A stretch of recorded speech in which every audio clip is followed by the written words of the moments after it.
बिस्मिल्लाहिर्रहमानिर्रहीम अस्सलाम वालेकुम। साल 2006 में लीबिया के farmer head of state Muammar Gaddafi ने कहा था कि मुसलमान यूरोप में जीत रहे हैं बिना तलवार या बंदूक चलाए।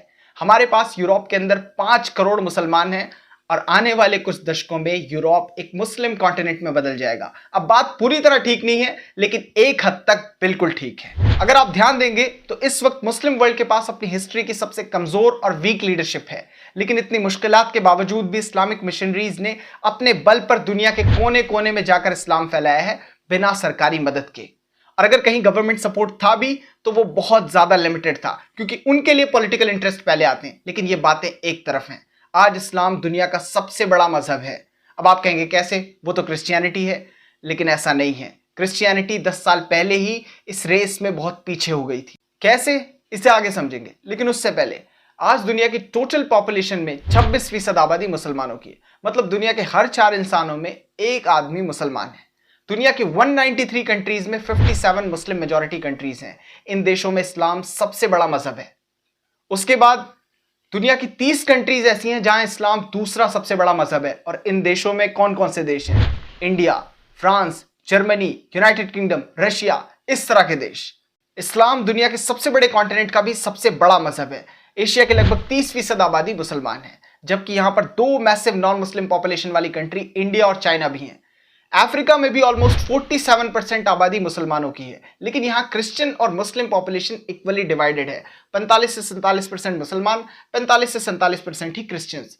लेकिन साल 2050-60 तक अफ्रीका एक मुस्लिम मेजॉरिटी कॉन्टिनेंट बन जाएगा, क्योंकि वहां इस्लामिक प्रोपेगेशन बहुत तेजी के साथ चल रहा है। और ये बात इस्लामिक फेथ को दुनिया में और भी ज्यादा कंसोलिडेट करेगी, पावरफुल बनाएगी।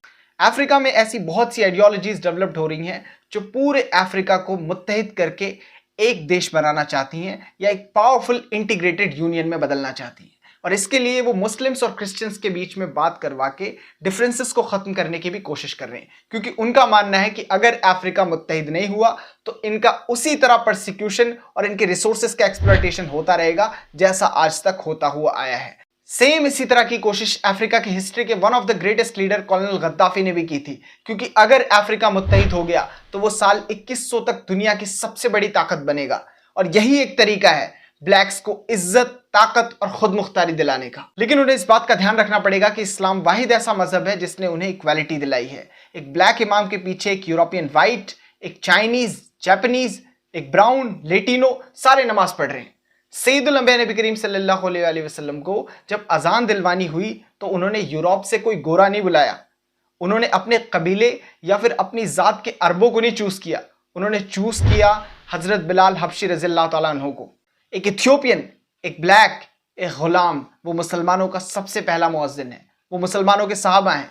सैयदुल अंबिया नबी करीम सल्लल्लाहु अलैहि वसल्लम ने ना उनका देश देखा, ना रेस, ना सोशल स्टेटस, और कहा बिलाल तुम अजान दोगे। ये सारी बातें क्रिस्टल क्लियर हैं। यूनाइटेड किंगडम का मुसलमान केनिया के मुसलमान से नहीं कह सकता कि मैं तुझसे बड़ा हूं। क्यों? क्योंकि सैयदुल अंबिया नबी करीम सल्लल्लाहु अलैहि वसल्लम ने फरमाया कि ना कोई गोरा काले से बड़ा है, ना काला गोरे से, ना अरबी अजमी से बड़ा है, ना अजमी अरबी से। इनके मुत्तहिद होने का सबसे बड़ा फायदा है कि अफ्रीका सही मायनों में गुलामी की जंजीरों से आजाद हो पाएगा। इन बेड़ियों की चाबियां और कमान वेस्ट की आलिशान कैपिटल्स की आलिशान ऑफिसेस में है। बहरहाल अगर बात वेस्ट की है तो इस्लाम पूरे यूरोप में सबसे तेजी से बढ़ने वाला मजहब है। मौजूदा वक्त में यूरोप की 8% आबादी मुसलमान है और 2 मुस्लिम देश हैं। वहां इंडिजिनस एथनिक ग्रुप्स हैं, न्यू रिवर्ट्स हैं, और जो मेजर आबादी है वो माइग्रेंट्स की है। अच्छा, ये लोग यहाँ आए भी इन्हीं की वजह से हैं।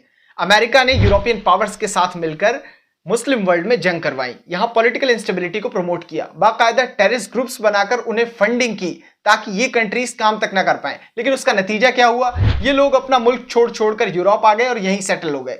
मतलब दुनिया पैर पे कुल्हाड़ी मारती है और वेस्ट ने कुल्हाड़ी पर पैर मार लिया। फिर अमेरिका, कनाडा और ऑस्ट्रेलिया में भी इस्लाम सबसे तेजी से बढ़ने वाला मजहब है। अब कैसे इस्लाम इस वक्त दुनिया का सबसे बड़ा मजहब है और साल 2050-60 तक दुनिया कैसी दिखेगी, वेस्ट और अमेरिका कैसे दिखेंगे, इस्लाम किन किन कंट्रीज में डोमिनेट करेगा, और कैसे क्रिश्चियनिटी के डाउनफॉल से इस्लाम को और भी पेस मिलेगा और इस्लाम एक ग्लोबल रिलीजन की तरह काम करेगा, और कैसे वेस्ट और एंटी मुस्लिम पावर्स की इतने सॉलिड एंटी इस्लामिक प्रोपेगेंडा के बावजूद भी वो वेस्ट के अंदर इस्लाम को फैलने से नहीं रोक पा रहे। वेस्टर्न यूरोप यानी कि कॉलोनियल पावर्स के गढ़ में इस्लाम इतना स्ट्रांग हो चुका है कि मुसलमानों की खुद की पॉलिटिकल रिप्रेजेंटेशन, पार्टीज और लीडर्स हैं।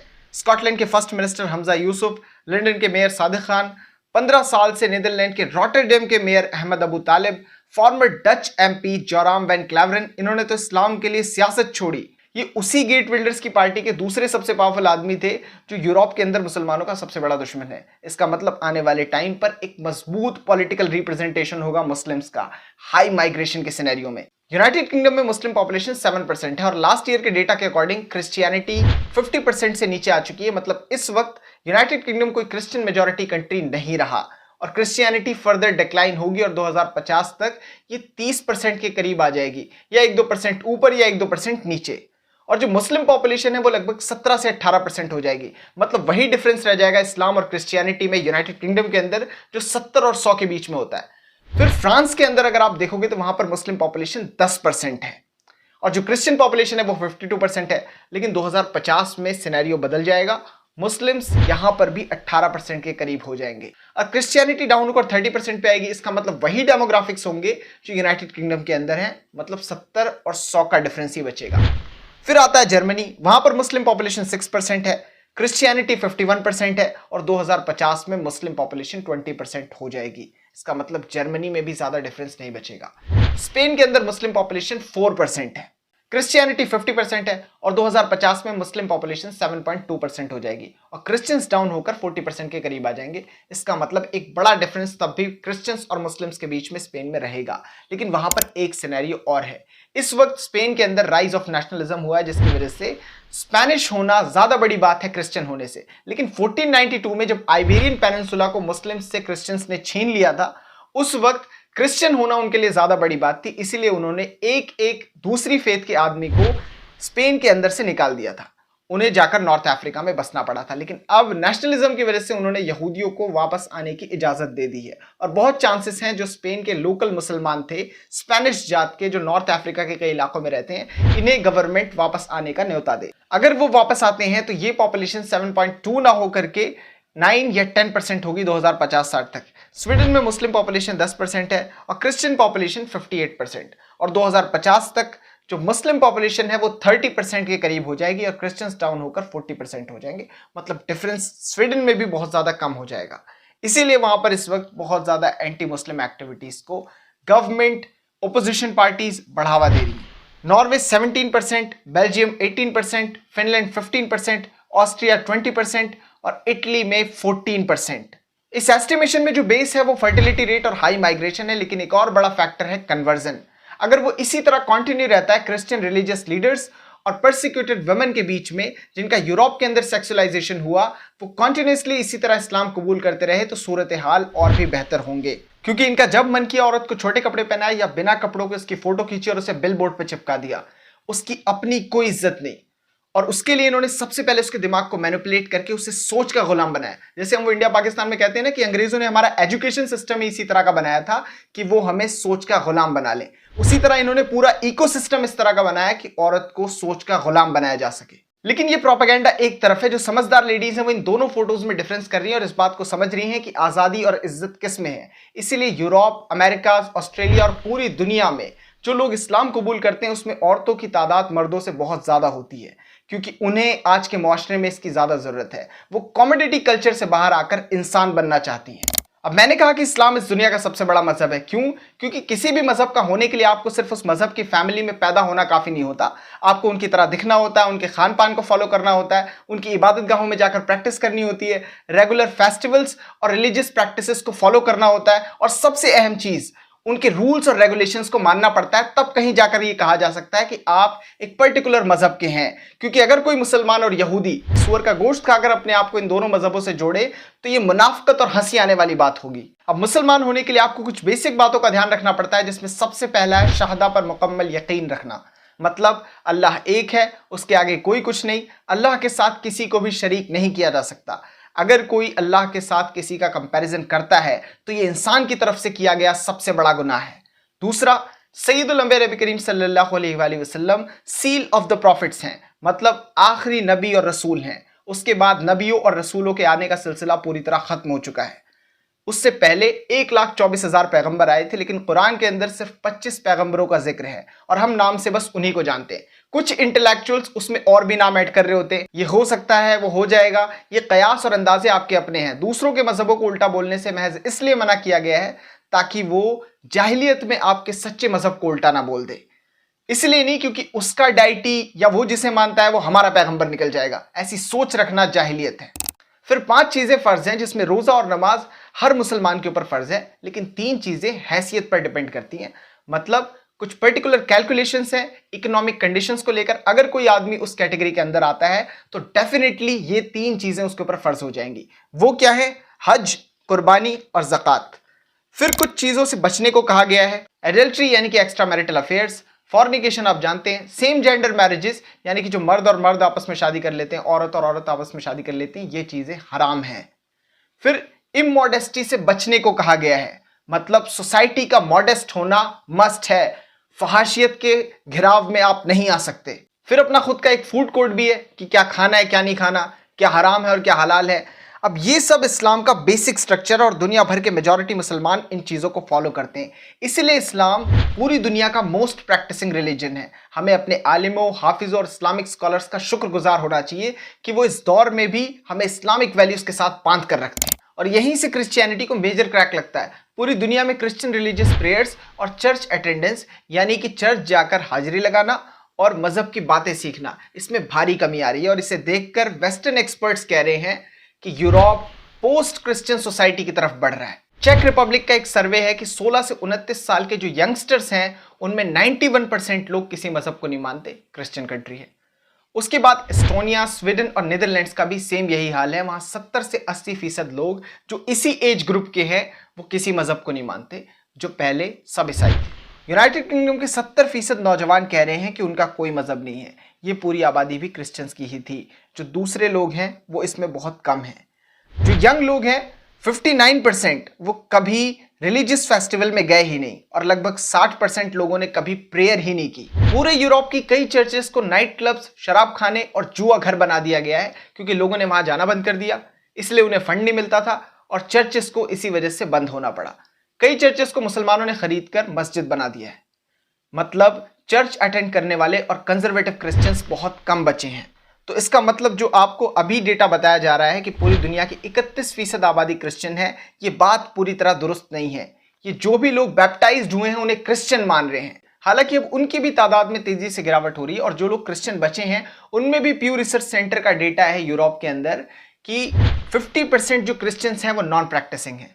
अब इनका अकीदा बहुत अजीब है।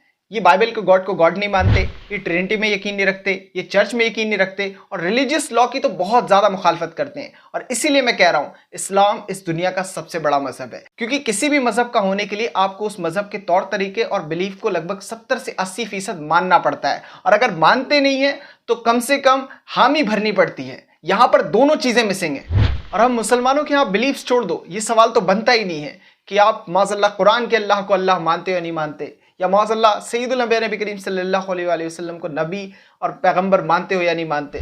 सब राजी हैं, सबका कॉन्सेप्ट क्लियर है। जन्नत, जहन्नुम, क़यामत, जिन्नात, अंबिया, मलाइका, मोहम्मद सल्लल्लाहु अलैहि वसल्लम, इन पे करो आप सर्वे, डेटा 100% निकलेगा। हमारे यहाँ सवाल पता है क्या है कि शरिया लॉ चाहिए या नहीं चाहिए। प्यू रिसर्च सेंटर का ही डेटा है, बरसगीर के 84% मुसलमान शरिया लॉ चाहते हैं। 77% साउथ ईस्ट एशिया के मुसलमान शरिया लॉ चाहते हैं, 74% मिडिल ईस्ट के और 64% सब सहारन अफ्रीका के। अब यहां पर कम क्यों है? वैसे अगर ज्यादा से ज्यादा हो जाएगा तो 70% होगा। मुझे प्यू रिसर्च सेंटर के डेटा पर पूरी तरह एतबार नहीं है, लेकिन 70% से ज्यादा नहीं जा सकता अगर आपको लगता हो तो, क्योंकि वहां गरीबी इतनी ज्यादा है कि आम आदमी के दिमाग में पूरे दिन वही रहता है, फिर इग्नोरेंस उससे बढ़ता है। तो 2 चीजों पर फोकस करने की जरूरत है सब सहारन अफ्रीका में, पहली गुर्बत और दूसरी इग्नोरेंस। शरिया के सपोर्ट में सबसे कम डेटा है सेंट्रल एशिया का 12%, और वो इसलिए क्योंकि कम्युनिस्ट ने आकर वहां पर इस्लाम को बहुत ज्यादा नुकसान पहुंचा दिया है और हम बर्रे-सगीर के मुसलमान आपस में लड़ने में बिजी थे। वो जाकर वहां काम कर सकते थे, जैसे एक वक्त पर सेंट्रल एशिया के मुसलमानों ने आकर बर्रे-सगीर के मुसलमानों को कलमा पढ़ाया था। वो इमाम निसाई की जमीन है, वो इमाम बुखारी की जमीन है। हमारे बुजुर्गों को, हमारी गवर्नमेंट्स को, हमारे आलिमों को एक बार वहां ध्यान देना चाहिए। एक अच्छी चीज यह है कि सेंट्रल एशिया का एक बार फिर से इस्लामाइजेशन हो रहा है, आम लोग उसे फॉलो कर रहे हैं और इसी वजह से पॉलिटिकल एलिट के ऊपर प्रेशर पड़ रहा है कि वो इस्लाम को फॉलो करे। वैसे तो इस्लाम अभी भी दुनिया का सबसे बड़ा मजहब है, लेकिन साल 2050 तक ऑफिशियली वो सबको नंबर्स में पीछे छोड़कर दुनिया का सबसे बड़ा मजहब बन जाएगा और लगभग दुनिया में 32% शेयर फॉर्म करेगा। अगर लोगों के रिवल्ट होने का सिलसिला बढ़ा तो आबादी और भी स्ट्रांग हो सकती है। अमेरिका में इस्लाम 2050-60 तक दूसरा सबसे बड़ा मजहब बन जाएगा जुडाइज्म को पीछे छोड़ के, जो लगभग यूनाइटेड स्टेट्स की आबादी का 2.1% होगा। इंडिया में मुसलमान साल 2050-60 तक टोटल आबादी का 22% होंगे और ये पूरी दुनिया की सबसे बड़ी मुस्लिम कम्युनिटी होगी। यूरोप के अंदर मुस्लिम्स 2050-60 तक 10 से 12% फॉर्म करेंगे। अगर इसी पेस से इस्लाम बढ़ता है और बेहतर लीडरशिप आती है, क्योंकि हमेशा ये काला दौर हमारे साथ नहीं रहेगा। अगर आज अंधेरा है तो कल उजाला आएगा, बेहतर लीडरशिप आएंगी, मुसलमान फिर से सैयदुल अंबिया नबी करीम सल्लल्लाहु अलैहि वसल्लम का परचम लेकर खड़े होंगे, तब वो 32% सबसे ऊपर और सबसे अजीम होंगे। इस वीडियो में बस इतना था। वीडियो को शेयर करें। Thank you so much for joining us.